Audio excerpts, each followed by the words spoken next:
নাই আপনার আবার এই সুন্দর চেহারা তো দিয়েছেন রব, তিনি তো 4টা কসম খাইছেন, অত্তিনি ওয়াজাইতুন অতুরি সিনিন ওয়াহাদাল বালাদিল আমিন লাকাদ খলাকনাল ইনসানা ফি আহসানি তাকওয়িম। সেই রব তোমাকে বানাইছে সুন্দর করে, তুমি কি নিজে তৈরি হইতে পারছো ভাই? আমি কি নিজে তৈরি হইতে পারছি? বাবাজি আমি পারি নাই, আমার রব আমাকে বানাইছে। আমি মসজিদ পর্যন্ত আসছি, এটা যে কত বড় হুকুম আল্লাহর, কত বড় নিয়ামত। অনেকে তো দেখা দিয়েছে মসজিদ, ওইখানে একটা মসজিদ আছে, ওই যে বললাম না দেখাই দেওয়া আর পৌঁছে দেওয়া। আমি টোলের বাজার আপনাকে দেখাই দিলাম আর পৌঁছে দেওয়া, হেদায়েতে পৌঁছে দিয়েছেন আল্লাহ, বলেন না আলহামদুলিল্লাহ। মসজিদ পর্যন্ত পৌঁছে দিয়েছেন আল্লাহ পাক, যাকে চান তাকে হেদায়েত দান করেন। আর হেদায়েত এমন একটা জিনিস, দেখেন সে হেদায়েত পাইল না, আল্লাহর কত বড় ফেরেশতা, সে বলতেছে আনা খালাকতাহু মিন নার ওয়া খালাকতাহু মিন তিন, আমি আগুনের তৈরি আর সে মাটির তৈরি। আগুনের স্বভাব তো উপরে থাকা, মাটির স্বভাব নিচে থাকা। আচ্ছা বলেন, যেই চিঠিতে এই দেশের সরকারের হাত লাগে, এই দেশের সরকারের হাত লাগে, এই চিঠিটা বেশি দামি না যে চিঠিটা কম্পিউটার থেকে বাহির করছে ওই চিঠিটা বেশি দামি? বলেন তো। না যেটা হাত দিয়ে লিখছে এটা বেশি দামি, প্রাইম মিনিস্টার নিজে কলম দিয়ে লিখছে এটা বেশি দামি, আর না যেটা হাত দিয়ে লিখছে, আদেশ করছে পিয়ন ওইটা চিঠি লেখতো, এই কাতিব ওইটা লেখো তো, কোনটা বেশি দামি বলেন তো? বুঝে বলেন। যেটা সে হাত দিয়ে লিখছে। আল্লাহ পাক বলেন তোমাকে তো তৈরি করছি আমি। জিবরাইল আলাইহিস সালাম প্রশ্ন করছিলেন যে আল্লাহ আপনি আমাকে তৈরি করলেন কেমনি? আল্লাহ বলেন ইন্নামা আমরুহু ইযা আরাদা শাইয়ান আইয়াকুল লাহু কুন ফায়াকুন। ওগো জিবরাইল, তোমাকে তৈরি করতে আমি রবের কোনো কিছু সময় লাগে নাই। ইরাদা করছি, আমি ইচ্ছা করছি, আমি হবি করছি, আমি শখ করছি, শুধু বলছি কুন হয়ে দাও। জিবরাইল, মিকাইল, ইসরাফিল, উমরাইল, হামজাইল, পাঠাইল, যত ফেরেশতা যাইছি সমস্ত ফেরেশতা কোন বলছি ফায়াকুন বলার আগেই তৈরি। বলেন না সুবহানাল্লাহ। যে রব আপনি তৈরি করছেন জান্নাত, এত স্বচ্ছন্দের জায়গা, এই জান্নাত তৈরি করছেন। আমি আপনাদের সামনে হাদিস বলছি যে আল্লাহ পাক রব্বুল আলামিন যাকে হেদায়েতের নূর দান করবেন, এই ব্যক্তি কিভাবে বুঝবে? এই ব্যক্তি কিভাবে বুঝবে? এই ব্যক্তি সব সময় দুনিয়ার সমস্ত মোহ ত্যাগ করবে। বলেন না সুবহানাল্লাহ। দুনিয়ার ভালোবাসা সে তার মধ্যে রাখবে না, প্রথম নম্বর গুণ। তাহলে দুনিয়া ভালো লাগে না কার? চিন্তা করে দেখেন তো, আমরা কি ওই শ্রেণীর মধ্যে আছি? অথচ রাসূল বলেন হুব্বুদ দুনিয়া রাসু কুল্লি খতিয়া, দুনিয়ার মহাব্বত সমস্ত গুনাহের মূল। এই দুনিয়ার মহাব্বত আমাদের ভিতর আছে না নাই? দ্বিতীয় নম্বর গুণ, সে যে ইমানদার, ইমানের নূর পেয়েছে, সে আল্লাহর পরপারে দিবে সেই আশায় সমস্ত হুকুম আল্লাহর পালন করে যায়। নামাজ পড়লে সাথে ফায়দা পাওয়া যাবে না, সাথে বেনিফিট পাওয়া যাবে না পরপারে পাওয়া যাবে? বলেন তো। পরপারে পাওয়া যাবে, এইটা সে করে যায়। আর তৃতীয় নম্বর, সে আল্লাহর হুকুম, রাসূলের সুন্নত, সে ভালো লাগুক আর না লাগুক, যত কষ্ট হোক, সে সমস্ত হুকুম আহকাম সে নিজের জীবনের কষ্টের বিনিময় হলেও সে পালন করে। বলেন না সুবহানাল্লাহ। এটা 3টা বিষয়। অনেক কথা আছে, সাজে বলার জন্য চেষ্টা করতেছি।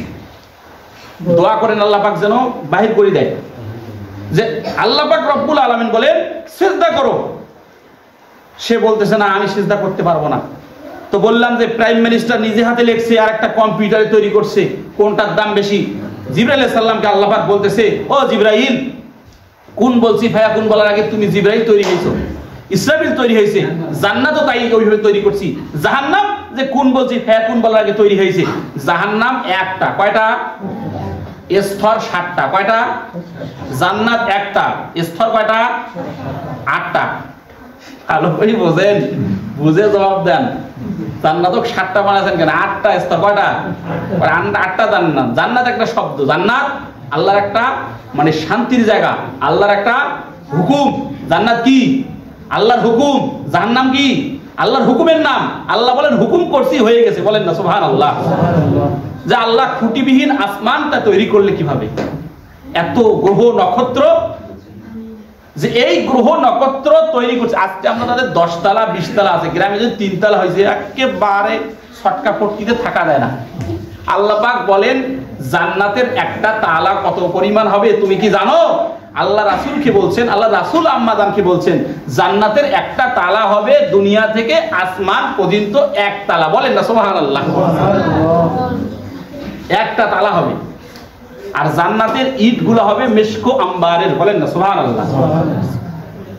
জান্নাতে যে পোশাক চেঞ্জ করবে ৭০টা পোশাক। কয়টা পোশাক? সেই পোশাকগুলো হবে আল্লাহর নূরের সুতা দিয়া তৈরি। বলেন না সুবহানাল্লাহ। এই পোশাক ধোপা কোনো নাই, কোনো ধোপা নাই, কোনো ধুপি নাই, অটোমেটিক আল্লাহর হুকুমে তৈরি হয়ে যাবে। আপনার প্রিয়জন চলে আসবে, কোনো বাথরুম নাই, কি নাই, একটু আল্লাহর স্বস্তির শ্বাস ছাড়বেন, সব গায়েব হয়ে যাবে। বলেন না সুবহানাল্লাহ।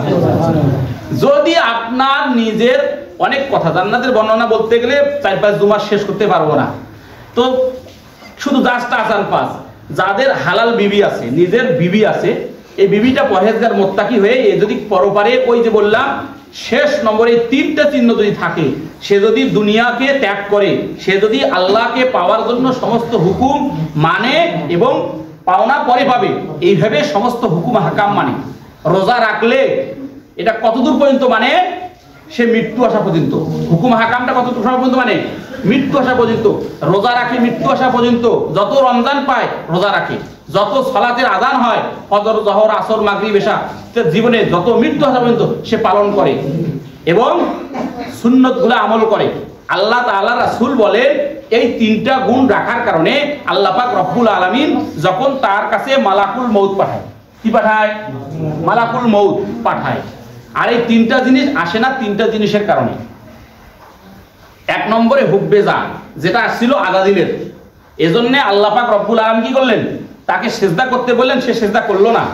আল্লাহ পাক বলেন তুমি তো তৈরি হয়েছো আমার হুকুমে, তোমার এত ফকর কিসের? তুমি লজিক দেখাও, যুক্তি দেখাও।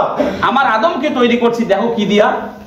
আল্লাহ পাক রব্বুল আলামিন বলেন যখন একটা মা একটা বাবা তার কাজ শেষ করে, তার যৌন চাহিদা সম্পূর্ণ করে, তার 2 ফোঁটা নাপাক পানি আমি নিজের কুদরতি হাতে মৈথন করে, আমি খলাকতাহু মিন নারি ও খলাকতাহু মিন তিন, আমি মানুষকে তৈরি করছি মাটি দিয়া এবং জিনকে তৈরি করছি আগুন দিয়া, আর খলাকতাহু বিয়াদাই, এই আদমকে আমি তৈরি করছি, এই মানুষকে তৈরি করছি, এই মানব সন্তানকে তৈরি করছি নিজের কুদরতি হাত দিয়া। জোরে বলেন সুবহানাল্লাহ। তাহলে একটা হুকুমে তৈরি তুমি ফেরেশতা, আর আমরা হচ্ছে আল্লাহর নিজের কুদরতি হাত দিয়া। বলেন না সুবহানাল্লাহ। আল্লাহ পাক নিজের কুদরতি হাত দিয়ে তৈরি করছে আপনাকে আমাকে। এই সুন্দর চেহারা কে দিয়েছেন? সেই কতটুকু এলেম আছে আপনার, এলেমের গটগটি ফটফটি থাকা যায় না, কতটুকু এলেম আছে শুনলে অবাক হয়ে যাবেন। বুজুর্গানে দ্বীনের জীবনী পড়েন। স্পেনি শাহেক একজন ছিল, তেনার অনেক ছাত্র, ইমাম শিবলি নোমানি রহমতুল্লাহ আলাইহি পৃথিবীর জগৎ বিখ্যাত ওলি ছিল তেনার শাহেক। তিনি সমস্ত মুরিদদের নিয়ে দ্বীনের দাওয়াতে কাজে যাচ্ছে, যে আমরাই শুধু খানকায়, তখন এখন তো তালিম হচ্ছে, এখন ইউনিভার্সিটি হয়েছে, এখন মাদ্রাসা হয়েছে, তখন খানকায় খানকায় তালিম হইতো। কায় কথা তালিম হইতো? খানকায় খানকায়। অহংকার কি জিনিস? কিসের অহংকার করবেন? আপনার অহংকার মাটির সাথে মিশে দিবে। হেদায়েত কি জিনিস দেখেন। এই স্পেনি হুজুর 12,000 মুরিদ নিয়ে রওনা করছেন। যারা জীবনে যে আমি গোলাম করছি, 12,000 মুরিদ নিয়ে রওনা করছেন। তিনি যাচ্ছেন, এমন সময় দেখতেছেন যে আযানের সময় হয়ে যাবে, কিন্তু পানি নাই। কি নাই? পানি নাই। স্পেনি হুজুর বলেন পানি নাই, এমন সময় আমরা পেরেশানির মধ্যে পড়ে গেলাম। যদি আযান হয় তাহলে তো তাই এমন করে সালাত আদায় করবো, কিন্তু আমাদের তো খাবার দরকার, জীবন বাঁচার জন্য খাবার দরকার, পানি কোথায় পাবো? দেখলেন সামনে একটা গ্রাম, এই গ্রামের লোকগুলা ছিল ইহুদি। কি ছিল? ইহুদি, খ্রিস্টান, নাসরা, পৈতলিক ছিল। এটা বলারও কারণ আছে যে 2-4 দিন পর তাদের পূজা, আমাদের করণীয় কি এটা জানার দরকার আছে না নাই? এরপরে দেখেন আল্লাহ পাক কাকে হেদায়েত দেয়, আর হেদায়েত কি জিনিস। তিনি দেখলেন যে কিছু লোক আগুনের পূজা করতেছে। কিসের পূজা করতেছে? কিছু লোক গাছের পূজা করতেছে। তিনি এইটা দেখে শাহেক বললেন যে আল্লাহ আমাকে কত ভালো রাখছেন, আমি ওদের চেয়ে কত ভালো, আমি ওদের চেয়ে কত ভালো, আমি আল্লাহর ইবাদত করি, আল্লাহর সৃষ্টি হয়ে আল্লাহর ইবাদত করি, আর ওরা সৃষ্টি হয়ে সৃষ্টির পূজা করে। এই অহংকার করলো। সঙ্গে সঙ্গে গায়েব থেকে আওয়াজ আসলো, বলা হচ্ছে হে আল্লাহর বান্দা, তুমি কিসের অহংকার করতেছো? তুমি হেদায়েত তুমি কি নিজে পাইছো নাকি তোমাকে আমি দান করছি? হেদায়েত কি তুমি নিজে পাইছো, তোমার অর্জন, নাকি তোমাকে আমি দান করছি? সে আপনি দান করছেন। তাহলে এত অহংকার করলে কেন? আমার হেদায়েত আমি নিয়ে নিলাম। একটু মাথা দেখো। উনি বলেন যে আমি বলার পরে, ওই আওয়াজের পরে আমার দেহ থেকে একটা আলো বাহির হয়ে গেল। এরপরে আমি সামনে দেখতেছি কতগুলা যুবতী, একবারে গোয়িং টু ইয়াং, তারা কি করতেছে, পানি নিচ্ছে, কূপ থেকে পানি নিচ্ছে। আর ওইখানে ছিল যারা সবাই সুন্দরী। দেখেন হেদায়েত চলে গেলে কি হয়, বুজুর্গ, অথচ লাখো লাখো 12,000 মুরিদ সামনে, তার বড় বড় পীর সাহেব তার মুরিদ, স্প্যানিশ সাহেব বলছেন যে ওইখানে আমি দেখে, আমি যেই নারীদেরকে দেখে ঘোমটা দিতাম, আমি বুজুর্গ, আল্লাহ কখন কাকে হেদায়েত ছিনিয়ে নিবে দেখেন।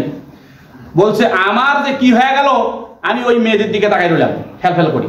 এখন মুরিদরা আমার এই অবস্থা দেখে তারা আমার দিকে দেখে কিন্তু বলতে পারে না, হুজুর কেমন করি কয় যে হুজুর এই কাম কেন তোরা করছেন।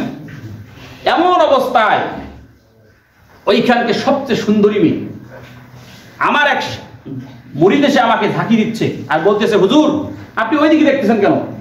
আমি বললাম যে ওই যে সুন্দরী মেয়ে, ওই মেয়েকে আমার দরকার, ওই মেয়ে না হলে আমার জীবন চলবে না। আপনি চাইলে আমি আপনাকে কিতাবের নাম সহ দিব, পড়বেন। তো ওই মেয়েকে আমার দরকার, ওই মেয়েকে লাগবে। তারা অনুসন্ধান করতে লাগলো যে ওই মেয়েকে, জানলো যে ওই এলাকার যে খ্রিস্টান আছে তাদের যে পাদ্রী, ওই পাদ্রীর মেয়ে, খ্রিস্টান পন্ডিতের মেয়ে, ওই গ্রামের সর্দার, সে ওই সর্দারের মেয়ে। তখন বলছে তাকে বিয়ার প্রস্তাব লাগা, আমি তাকে বিয়া করব। বিয়ার প্রস্তাব লাগা হইলো, কিসের পানি আর কিসের কি দেখেন, বিয়ার প্রস্তাব লাগা হইলো। বলছে আগে তাকে ধর্ম ত্যাগ করতে হবে। কি করতে হবে? ধর্ম ত্যাগ। কি করতে হবে? ওই যে প্রথমে হুব্বে যা, হুব্বে মাল, হুব্বে নেশা, নারীর মহব্বত। নারীর মহব্বত যাদের আছে তারা মানে এইরকম শয়তানের মতো যুক্তি দিয়া মায়েদের পর্দা থেকে বাহির করে তারা লোভ করার, ভোগ করার চেষ্টা করে। কথা বলেন ঠিক কিনা? ঠিক বললেও ঠিক, না বললেও ঠিক, যেটা সত্য সত্যই। এরপরে প্রথম শর্ত তাকে ধর্ম ত্যাগ করতে হবে। দ্বিতীয় শর্ত, আমার অনেকগুলো শুকর আছে। কি আছে? শুকর। এই শুকর চড়াইতে হবে। বলেন না নাউজুবিল্লাহ। ইন্নামা হাররামা আলাইকুমুল মাইতাতা ওয়াদ দামা ওয়া লাহমুল খিনজির। আল্লাহ এই শুকরকে হারাম করে দিয়েছে। বলেন না নাউজুবিল্লাহ। আল্লাহ পাক হারাম করে দিয়েছে, কিন্তু ওই শুকরও হালাল। শুকরও কি হালাল? কোন সময় জানেন? যখন আপনার কোনো খাদ্য দ্রব্য কোনো কিছুই নাই, আপনার জীবন বাঁচানো ফরজ, জীবন বাঁচানোর মালিক আল্লাহ, কিন্তু প্রচেষ্টা করার হুকুম এটা হচ্ছে ফরজ। যখন দেখলেন আপনার কোনো কিছুই নাই ওই খাদ্য ছাড়া, কিন্তু আমার মনে হয় পৃথিবীতে এইরকম পরিবেশ আর নাই, এরকম পরিবেশ আর নাই যে ওই খাদ্য খেয়ে একটু জানটা বাঁচবে। জান বাঁচার জন্য, ওটা মানে শান্তি করে খাওয়ার জন্য নয়, আইসক্রিম খাওয়ার জন্য নয়, জান বাঁচার জন্য। তা এক পর্যায়ে তিনি বলতেছেন যে হুজুর এই শর্ত, দ্বিতীয় শর্ত শুকর চড়াইতে হবে, তৃতীয় শর্ত ধর্ম ত্যাগ করতে হবে, পোশাক ত্যাগ করতে হবে, দাড়ি কামাইতে হবে, তার আমাদের মতো পোলটা পড়তে হবে, আমাদের বেশি আমাদের সমাজে বসবাস করতে হবে। এই সাহেব সব লম্বা ঘটনা 10-12 পৃষ্ঠা সব বাদ দিল। বাদ দিয়া কি করলো? সে ধর্ম ত্যাগ করি তাকে বিবাহ করার জন্য রাজি হলো। নাউজুবিল্লাহ বলেন না। মুরিদরা কাঁদতে কাঁদতে, অনেক মুরিদ ওইখানে মারা গেল। ইন্নালিল্লাহ। তাদের চিৎকার, আল্লাহ যার মাধ্যমে তুমি আমাদেরকে হেদায়েতের চূড়ায় পৌঁছাইছো, আমাদেরকে অলিত্ব দান করছো, আজকে অলিকুলের শিরোমণি সে একজন, কিভাবে আল্লাহ এরকম হইতে পারে? আল্লাহ পাক হেদায়েতটা নিয়ে নিলে আপনি আমার বুজুর্গ থাকবে না। বাপ দেখেন, সে পাগলের মতো সব মুরিদরা আর সামনে না গিয়ে তারা ফিরে গেল নিজের দেশে। এইভাবে 12টা বছর, কয় বছর? 12 বছর অতিবাহিত হয়ে গেল। হওয়ার পর তার মুরিদরা চিন্তা করলো সব খানকা বন্ধ হয়ে যাচ্ছে, হুজুর নাই, খানকায় কে তালিম দিবে? খানকা বন্ধ। এই জন্য হক্কানি আলেম না থাকলে, হক্কানি লোক, সৎ লোক না থাকলে এলাকা কি হয় দেখেন। এরপরে তারা করলো যে না, এইভাবে রাখা যাবে না, চলো আমরা হুজুরের খোঁজে যাই। 3 থেকে 4 হাজার আবার তারা হুজুরের খোঁজে গেল। গিয়ে ওই গ্রামে জিজ্ঞাসা করতেছে আমাদের হুজুর কোথায়? তোমাদের হুজুর আর হুজুর নাই, তোমাদের হুজুর শুকর চড়ার সর্দার, ওই যে দেখো মাঠে যায় সে শুকর চড়াচ্ছে। মুরিদরা সেখানে গিয়া দেখি, মুরিদ দেখে আর পিসাব ঘুমটা দিয়ে হাক মাথা করে লজ্জায় সে দেখতে, সে বলতেছে আমি আর আমার মাঝে নাই, আমি যে কেন এটা করতেছি আমি নিজেও জানি না, আমি চেষ্টা করতেছি এগুলা না করব, কিন্তু আমি তো পারতেছি না। আপনি নামাজ পড়েন, আমি রোজা রাখি, ইমামতি করি, আল্লাহ আসলে হবে না। চিন্তা করেন কত বড় হেদায়েতটা আল্লাহ নিয়ামত। এরপরে মুরিদরা বলছে হুজুর আল্লাহর দোহাই লাগে আপনি এগুলা বাদ দেন। আপনি কত বড় শায়েখ ছিলেন, আপনি কত বড় আল্লাহর ওলি, আপনি কেন এগুলা করবেন? আপনি বাদ দেন। তারা সবাই কি করলো? আকাশের দিকে হাত উত্তোলন করে তার শায়েখের জন্য দোয়া করতে লাগলো। কয়েক হাজার মুরিদ দোয়া করতেছে, শুকর গুলাহি তার পায়ে চিৎকার চেঁচামেচিতে আসমান জমিন প্রকম্পিত হচ্ছে। ওইখানে কিছু মুরিদ কান্না করতে করতে মারা গেল। ঈশ্বর বলতেছে আমার করার কিচ্ছু নাই, আমি এত কান্নাকাটি করলাম, আমাকে তো আল্লাহ হেদায়েত আর দিল না, তোমরা যাও, ফিরে যাও। মুরিদরা বাধ্য হয়ে ফিরে আসলো। তারা 2-3 দিন পার হওয়ার পরে একটা নদীর পাশে তারা একটা গাছের ছায়ায় আশ্রয় নিতেছে, অনেক ক্লান্ত। তারা সালাত আদায় করার পরে আল্লাহর কাছে দোয়া করতেছে। এমন সময় দেখতেছে যে ওই সাহেব নদী থেকে গোসল করে আসতেছে। বলেন না সুবহানাল্লাহ। শায়েখকে পেয়ে তারা খুব খুশি হলো, আল্লাহর কাছে শুকরিয়া আদায় করলো। লম্বা ঘটনা শর্ট করে দিলাম শুধু বলার জন্য। বলতেছে হুজুর আপনার এইরকম অবস্থা কেন হলো, আপনি কিভাবে আসলেন? বলছেন যে আমি ওই গ্রামে ঢোকার সময় ওই তারা পূজা করতেছে। তারা কি করতেছে? লাল উজ্জাত মানা সরস্বতী আফ্রোদিদি ব্রহ্মা বিষ্ণু শিব কালী মহাদেব ঠাকুর, গাছের পূজা মাছের পূজা, ওই মাটির পূজা এগুলো করতেছে। আমি দেখি খুব অহংকার করলাম, সৃষ্টি হয়ে সৃষ্টি পূজা করিস, আমি দেখ আল্লাহর ইবাদত করি। এই অহমিকা করার কারণে আল্লাহ পাক সঙ্গে সঙ্গে আমার ভেতর থেকে হেদায়েতের নূরটাকে বাহির করে দিলেন। তারপরে আমি আর কিছুই বলতে পারি না।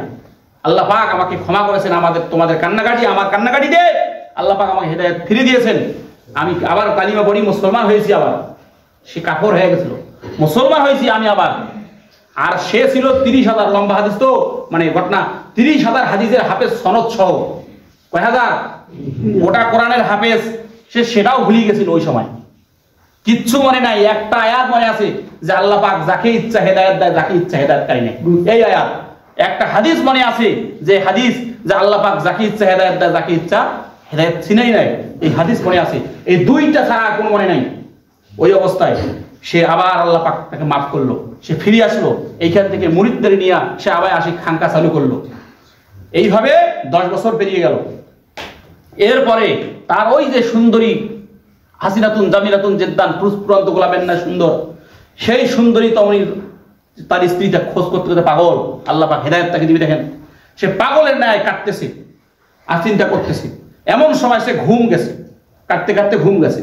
ঘুমের ঘরে কে যেন তাকে বলতেছে, হে আল্লাহর বান্দি, তুমি এইভাবে যদি তুমি চাও তা আমার প্রিয়তম তোমার স্বামীকে তুমি তো পাবে না। তোমার স্বামী তো মুসলিম, সে তো এখন আল্লাহর বুজুর্গ, তাকে পাইতে গেলে তোমাকেও বুজুর্গ হইতে হবে, তোমাকে মুসলমান হইতে হবে, এই ধর্ম ত্যাগ করতে হবে। তোমাকে পাওয়ার জন্য যেমন সে কি করলো, ধর্ম ত্যাগ করেছে, সে তোমাকে পেয়েছে, তেমনি করে তুমি যদি তাকে পাইতে তাকে ধর্ম ত্যাগ করতে হবে। সে তো আবার মুসলমান হয়েছে। আমি ঘুম ভেঙে গেল। ঘুম ভাঙার পরে সে দেখতেছেন একজন অবিকল একজন মানুষ। তাকে দেখে বললো, ভাই আপনার পরিচয় কি? আমার পরিচয় আমি খিজির। আমি কি? খিজির আলাইহিস সালাম।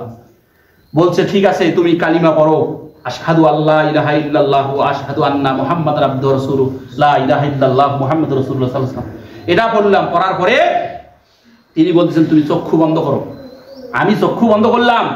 এরপর বলতেছে তুমি চক্ষু খোলো। আমি চক্ষু খুললাম। আমি এসে দেখি একটা কামরা। এই কামরার ভিতরে তোমার বুজুর্গ, তোমার স্বামী আছে। তখন রাত বাজে 12টা। কয়টা বাজে?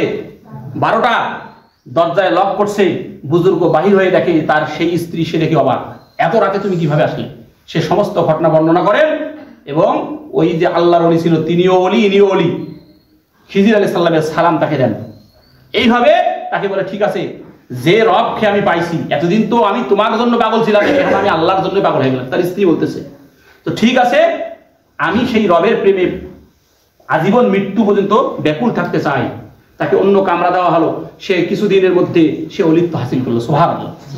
অনেক ঘটনা ছিল, অনেক কথা ছিল, কিন্তু সময়ের স্বল্পতার কারণে বলা হয় না। আপনি একটু আগে আসার চেষ্টা করবেন, সমস্ত কথা সবাই বুঝতে পারে। তো আল্লাহ পাক তাকে ইচ্ছা হেদায়েত দেন। তাহলে হেদায়েত পাইছি বুঝতে হবে। যদি আমাকে দুনিয়ার ভালোবাসা আমার ভেতর না থাকে, তাহলে বুঝবেন তো আমি হেদায়েত পাইছেন। যদি আল্লাহর হুকুমগুলা সহজেই পরকালের যা যা পাবো, এখন আমল করব, এটা সহজে করতে পারি, দ্বিতীয় নম্বর কারণ। তৃতীয় নম্বর, সমস্ত সুন্নত এর উপর আমল করতে পারি মৃত্যু পর্যন্ত, তাহলে আল্লাহ পাক পুরস্কার দিবে। কি পুরস্কার? সে যখন মরে যাবে, ইন্তেকাল করবে, এমন সময় আল্লাহ পাক রাসূল বলেন মালাকুল মউত আসবে, এসে তাকে জান্নাত দেখাবে। মুমিন দেখে জান্নাত দেখাবে। জান্নাত দেখাই বলবে তুমি জান্নাত দেখো, আর এই জান্নাতের জন্য কষ্ট করেছো, এই জাহান্নাম দেখো, জাহান্নাম তোমার জন্য ত্যাগ করা হয়েছে, জান্নাত তোমার জন্য দেওয়া হয়েছে, তাকে মৃত্যু উপহার স্বরূপ তাকে মৃত্যু দেওয়া হয়, বলেন না সুবহানাল্লাহ। আর যে পাপী, যে হুব্বি, যা সম্মানের কারণে ইবলিসের মতো বিতাড়িত হইল, তাকে জাহান্নামে দেওয়া হবে, এটা হলো তার পুরস্কার।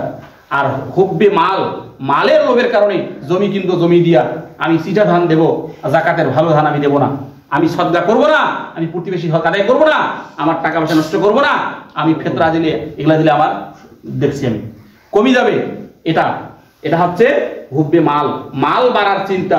আল্লাহ রাসূল বলেন, আল্লাহ বলেন এবং রাসূল বলেন, যদি কোনো ব্যক্তি সদকা দেয় তার মাল বৃদ্ধি পায়, কোনো ব্যক্তি যদি সুদ খায় তার মাল কমে যায়, তার মালের বরকত নষ্ট হয়। আল্লাহ পাক সকলকে হারাম থেকে ফিরাক, হালালের মধ্যে অন্তর্ভুক্ত করুক, বলেন না আমিন। দ্বিতীয় নম্বর হুব্বে নিসা, নারীর মহব্বত করে দুনিয়া আখিরাত ধ্বংস হয়। শয়তানের বড় অস্ত্র হচ্ছে নারী। আসুন আমরা সকলেই চেষ্টা করি, আল্লাহ পাক যাকে ইচ্ছা তাকে কি করেন, ইসলামের যাকে হেদায়েত দিবেন, তার জন্য তার দিলটাকে ইসলামের জন্য আল্লাহ পাক বড় করে দেয়। আমাদের সকলের দিলগুলা আল্লাহ পাক যেন ইসলামের জন্য মনোনীত করে, বলেন না আমিন। আসসালামু আলাইকুম ওয়া রাহমাতুল্লাহি ওয়া বারাকাতুহু। যারা কাবলাল পড়েন নাই, কাবলাল জমা পড়তে পারেন, পড়েন।